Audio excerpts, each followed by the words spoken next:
Coming up on today's wrestling news, a top WWE star is out of Elimination Chamber. Major changes have been made. A SmackDown superstar has been injured in a pre-taped title match. There's a huge backstage update on Scott D'Amore's TNA firing. And Matt Riddle's had talks with TNA. I'm Michael Hamflett. And I'm Phil Chambers. And this, somehow, is still the news. Still, what a week. We're going to start with a show very close to your heart, Elimination Chambers in Perth in Australia. There's been all sorts of changes and people on that show, then off that show and everything. We've got everything kicking off with Cody and the title and all of that. Well, another one has occurred potentially in one of the biggest matches on the show. The Elimination Chamber for the #1 contender slot against Rhea Ripley at WrestleMania was set, we thought, to include Jade Cargill, but that may now not be the case. WWE inadvertently released that graphic where appeared you could see the blurred outlines of all the wrestlers, Jade included. Well done, guys. Yeah, but that might now not be the case. According to PW Insider, and hat tip to Sports Illustrated for covering this as well, WWE was looking to add Jade Cargill to the Women's Elimination Chamber match, but that idea has been tossed. It's important to note that Cargill is reportedly still expected to attend the upcoming SmackDown taping, and it won't be long to find out whether the company pivots once again. Yes, indeed, of course, WWE is in the spirit of pivoting right now, so plans could change, and indeed, they might have to. A little bit more on that in Phil's next story, but currently, the Chamber has got Becky Lynch, it's got Bianca Belair, it's got Liv Morgan. They've all won qualifying matches. There's more set to take place on SmackDown, 2 of them. In fact, it was going to be Tiffany Stratton against Shotzi and Naomi against Zelina Vega. We're going to tell you in a minute why one of them might not be happening anymore. But on Raw, Adam Pearce set up a last chance losers battle royal where everybody gets a go, and it might include people that weren't even in the qualifying matches. Yep. Many people speculated, well, that's Jade's route in, but maybe not now. Yeah, it felt like, obviously in the backstage thing on Raw, like Chelsea Green was there, Shayna Baszler was threatening to murder her, basically. Yeah. And it definitely felt like they were just going to sort of do a sort of sneaky last minute thing of putting Jade Cargill in that and have like a really, like, obviously, like, strength-wise impressive victory in a battle royale to get her into the chamber. That would make a lot of sense going forwards. But yeah, if that's not the case now, kind of throws things up in the air. I kind of hope they replace her with Chelsea Green, I'm not going to lie. Because she would be hilarious in the chamber. That could be quite funny, isn't it? Like, in the worst possible situation, like, she only realises just how quite serious the situation is. Which is in that pod. She's being put in a pod, so the original graphic that we mentioned there did also feature the outlines of Naomi and Tiffany Stratton, which made it seem predictable, at least, with them taking on Zelina Vega and Shotzi respectively. Yeah. But one of those matches, Phil, could be in jeopardy now. Yeah, absolutely, because Shotzi has been injured. She was heading back down to NXT to face Lyra Valkyria, and during that match, she was like tossed to the outside, and reports are saying that she hit a knee on the side of the ring as she kind of went down, and they had to stop the match immediately, and she couldn't finish. Fightful Select have a report on it saying that she kind of hopped backstage with help, and was obviously in a lot of pain, and was taken straight to a medical evaluation. Now, there's no word exactly what the injury is just yet, but it does feel like it's serious enough at least to take her out of Elimination Chamber, if not a bunch of stuff going forwards. Obviously, terrible timing for Shotzi. She was going to be a lot of fun in the chamber. Yes. It's like the worst time for any wrestler getting injured this time of year, isn't it? Yeah, the road to WrestleMania. Like, they'll look maybe for spots on the card or spots in and around it. This match was being taped for next week's NXT for a title match, because obviously so much of the crew are going to be in Perth or travelling with the Elimination Chamber in Australia, so it's all that busy time. And now, who knows if it'll even air. Like, they might, obviously it's wrestling, they can always work an injury into it, but it might be the sort of thing that they look at, and with the story already out there, they might decide not even to air it and keep Shotzi off. Who knows, get well soon. Yeah, absolutely. As with all these things, just get well soon. Like, super unfortunate timing. But yeah, the most important thing is the health of the wrestlers themselves. Hopefully it's not too bad, and hopefully you get well soon and get back in the ring. Yeah. Switching gears now to TNA and all the latest ructions going on over there have been related, of course, to Scott D'Amore, the now ex-president of TNA, who was relieved of his duties last week in a situation that was reported initially as amicable, but then virtually every voice you heard close to it seemed to disagree. Yeah. Wrestlers were just being out front about the fact they were in on Zoom calls where they were told about it. Plenty of them were taking to X and Twitter to voice their displeasure with it, even though they knew they'd still be working there, and obviously you're basically calling out your new bosses. Yep. So not many people are making a secret of their unhappiness. And there's further news on that today through a fantastic report from Fightful Select. I recommend you go and check out the whole thing, but just a few little snapshots from it that I want to read out so I get the details correct, because this is all very bitty between the two sides. The report said Fightful had learnt that the news was a shock to many, including the roster. The wheels had been in motion for D'Amore's termination a month prior. Scott D'Amore adamantly didn't want to leave TNA. That was clear from what we got from the public side of things. Though Anthem, TNA's parent company, had stated they wished to present it as a mutual departure. D'Amore was insistent that the two sides did not refer to it as his decision to leave or a mutual departure. Obviously, we saw how that played out in the end anyway. There were talent who claimed it was relayed to them that D'Amore had stepped down, but then they knew it wasn't the case. Beyond that, Ontario, where Anthem is based, has strict employment laws for employers not agreeing that the departure was mutual in the best interest of D'Amore moving forward. So again, you can see it's the big organisation wanting it to appear one way, but wrestling being wrestling, everything kind of comes out in the wash. There was correspondence between the two sides to aid the transition. The new president, Anthony Ciccone, who's got an Anthem sort of TV exec role, were told that D'Amore has spoke highly of Ciccone, but reiterated that he did not want to leave. Obviously, last week, amongst the various wrestlers, there was the likes of Jordan Grace. There was Naomi, who had just been there as Trinity in the months prior. D'Amore has been kind of with TNA in some capacity, short of a few breaks since about 2003. He's been an on-screen talent. He's been a booker. He's been a producer. He's been president as of 2023. Heavily involved in the rebrand, kind of put himself as the public face of it. Just in the DNA of TNA, if you'll excuse that false wordplay, but no longer. Yeah, he's also one of those guys who, like, obviously with people coming out about it now, like, seemingly a lot of people have a lot of nice things to say about him behind the scenes, and it felt like he was a good presence within TNA. So it's going to be interesting to see. Obviously, there's probably going to be more that'll come out about this and what exactly happened as time goes by. But it's going to be interesting to see, A, both where he ends up, what he ends up doing next, and B, what exactly went down in TNA, because it seems slightly chaotic. It's quite interesting that Impact has been so steady for so many years that they felt they could move back to TNA, and within a month of those initials coming back, the chaos it's like they brought the chaos curse with it. But speaking of TNA, Matt Riddle, he obviously got released by WWE in the sort of cuts back in last September. And he's been off wrestling in places. He's wrestled for New Japan. He's done some stuff with MLW. But he was talking to what was the podcast? Sunday Night Main Event podcast, talking about sort of what he's up to these days and what he's been doing. And he was basically saying that he kind of wanted a break from the sort of TV life, the kind of stressful side of WWE with the travel and the TV, and wanting to kind of do his own thing, do a kind of more sort of pay-per-view structured kind of wrestling appearances and things like that. But during all of this, obviously wrestling for MLW and New Japan, he did mention that he's been in talks with TNA as well. Now, it's going to be interesting to see what happens with those. Like, obviously, he's not like shown up on TNA, not done anything with them yet. They've pulled Nick Nemeth from those round of cuts. Obviously, there was someone else as well. Dana Brooke was coming in with a new character. So they've pulled a few from that kind of round of cuts. But Matt Riddle was one of the sort of bigger stars from that era of cuts. So it's going to be interesting to see whether TNA pick him up going forward, especially with all this chaos going on around the Scott D'Amore stuff as well. This is it. Like, Matt Riddle comes with a no small amount of baggage. Yes. But wrestling is going to wrestling typically with these things. He's already, as you say, appeared for New Japan and MLW. Kind of been welcomed for the most part with open arms. Much to the chagrin of many, and I think rightfully so. Like we don't need to go into detail on this now, but he's a controversial figure for all the reasons you all know about, and there'll be many that maybe wouldn't consider him that welcome a presence on TV wrestling again, but equally there will be some that will. Leave your thoughts in the comments below on that one, but be nice to one another about it. And and this is, I'm not just isolating this to Matt Riddle specifically, but this is one of those things in wrestling where ultimately everybody follows the money. So the wrestlers will follow where they can get paid, and the promotions will follow the wrestlers if they think they can earn them more money. So while WWE have said no thanks, and AEW have presumably gone exactly the same way, TNA maybe not.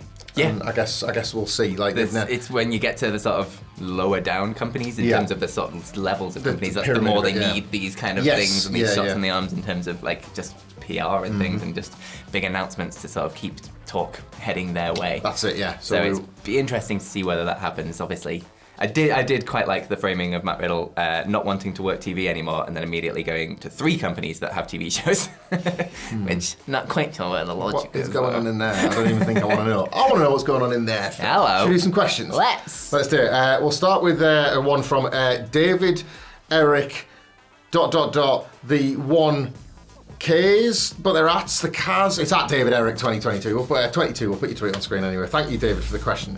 LA Knight and Solo Sikoa were red hot 6 months ago, but both seem to have cooled off considerably. What would you do with both men at WrestleMania XL? Yeah, it's an interesting one, especially like LA Knight coming from last year's Mania where he was hot as hell and they were refusing to put him on TV. Where John Travolta, where is it? Yeah. It was really bizarre. So I feel like they need to put him in some kind of relevant spot. It feels like they're heading to something with AJ Styles and LA Knight at least. Obviously there was stuff on SmackDown when he was doing, when AJ Styles was doing his match for the Elimination Chamber, and LA Knight was on commentary and he ended up pouring water over him and kind of distracting him and leading to the finish of Drew McIntyre beating AJ Styles. So it feels like they could go quite easily into an AJ Styles match at Mania for LA Knight, and a win over AJ Styles at Mania is not a bad spot for LA Knight. It's not nothing. He's a top guy, AJ Styles, at the end of the day, and I think that'll be, in terms of what else is going on in this card, that'd be a good spot.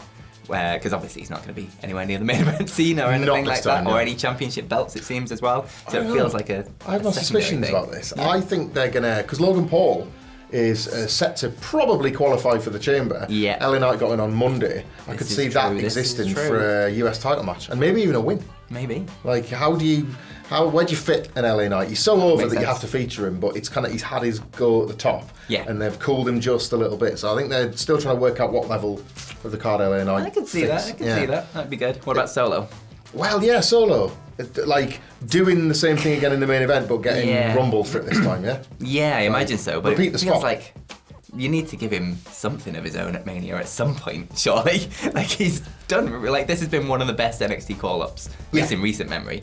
Influential, like, at the top of the card with Roman. Like, really sort of well thought out. Obviously, he was part of a much larger storyline, so that kind of helps. But like, he is his own thing within that storyline. He stands out as himself. They are telling the story at the moment with Seth calling himself Cody's Shield. That yet again, like last year, Cody is going to try and line up baby faces to help him because he knows the challenge in front of him. The Avengers. It was Zayn and Owens with the Usos last year, and then Solo was the one that nobody really thought about. Could this year a Randy Orton as a kind of mentor figure to Cody promise to be like, I will deal with that, and because he's got nothing. That was very exactly apparent. where my mind was going as well, was a Randy Orton versus Solo Sikoa. And it's like, it's one of the many babyface, like, because you'll have Jay to offset Jimmy, you'll have Seth to offset The Rock, and now, which is a crazy sentence, and then you've got now Randy Orton there as like the kind of arm around the shoulder, weird as it is to say, father figure to Cody, being like, I'll stop him.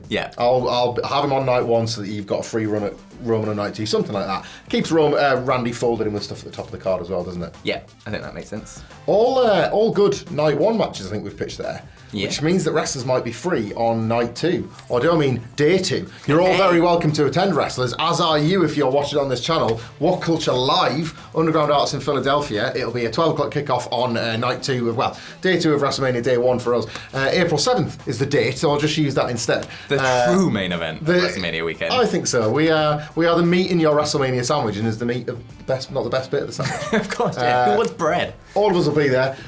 Mainly Simon Miller. He is on the poster, you can see there. And it's going to be a great time. There's going to be all sorts of fun and games. There'll be an opportunity to catch up with those, get involved in the nonsense, that kind of thing. Tickets are still available. The VIP ones have gone, but if you go to whatculture.com/tickets, you can get yourself in while there are still some available. Yeah, absolutely. There will be food, there will be drink, come pre-game for WrestleMania, but do it with us while we're all talking about wrestling. It'll be really good fun. Speaking of drinking, Phil. Hello. Next question comes in from Stephen Blaney. I hope I've not butchered your surname there, Stephen. At Stephen Blaney 985. If you offended the dead man by doing a sit-up, flip-up, and you would, when you were a worker, you were a sit-up, flip-up guy, and you had to buy him a crate of beer, what crate of beer would you get for him and Savio? Because you can't get this wrong, otherwise your ass is going back to wrestler's court. This is true, but I mean, it would be kind of funny just to give him some kind of piss water crap lager. Carling.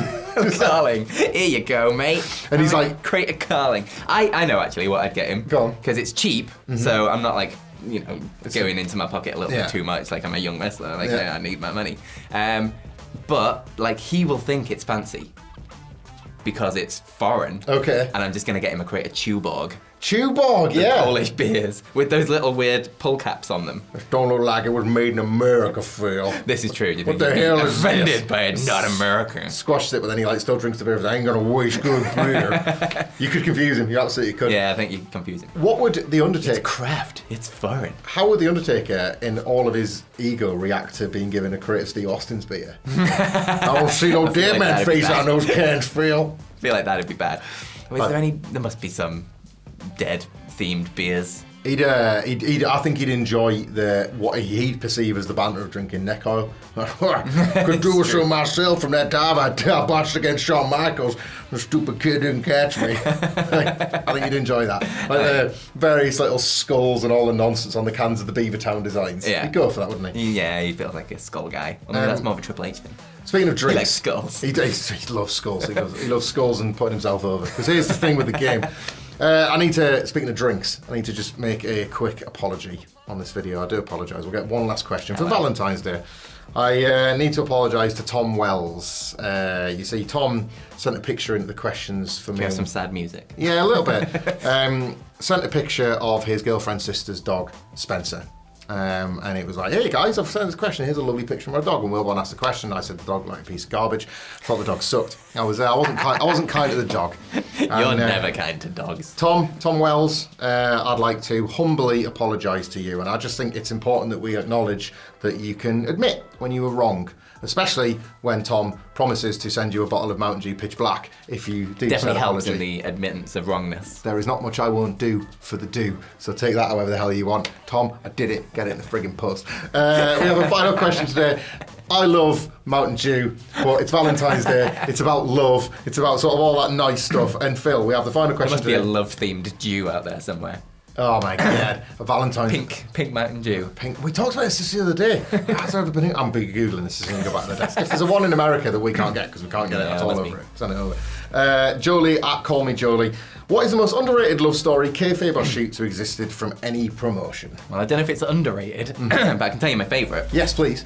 Is obviously Daniel Bryan and AJ Lee. I almost said AJ Styles. That's a different storyline. thing. That's all about flat earthers. Yeah, Daniel Bryan and AJ Lee. Yes. Because it was just hilarious. It was like they're just putting on some kind of bizarre comedy abusive relationship from like a sitcom from the 80s. It was really, really strange. She kind of won in the end as well. She definitely won in the end, which is the marriage which is proposal the nicest deal. thing. And it also incorporated my favourite ever pay-per-view poster, which is the No Way Out one, where Daniel Bryan's like tied to a train line, and AJ Lee's like kind of stood in it, like tying him up as a train's coming. It's absolutely brilliant. But everything about that was so ludicrous and over the top. And obviously leading into the 18 seconds Daniel Bryan thing, which I was there for and hated at the time, but now kind of appreciate as like a catalyst for Daniel Bryan. But yeah, everything about that was absolutely perfect, and it was just hilarious. It was magic, great. wasn't it? They folded both into played Kane into it so and well, Punk and Punk as well. It was really good. And look where all that led between the two of them in real life as well. Exactly.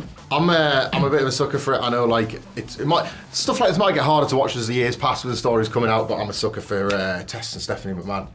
They just had no right. They had no right. People bought and believed in that so much. You need to look at Tess and Shane McMahon at SummerSlam '99, like an unbelievable over delivery of a match, and like Stephanie, who only really became a decent wrestling actor in her later days as a heel authority figure. Yeah. Sort of nailed being the romantic interest of Test and put upon by her family and all that sort of stuff. Yeah. The heel turn at the time was heartbreaking, genuinely so. So much so that we did a pilgrimage to the Indeed. place. I'll send Ben by the picture. Here it is. That's it. That's Picture us of me doing a and Phil pilgrimage. at the exact place where Stephanie McMahon and Triple H were very problematically married in Las Vegas. I remember thinking at the time, well, all right, yeah, they split them up, but great. Now that Test can get his revenge on Triple H, tumbleweed. Here's the thing, you didn't get it.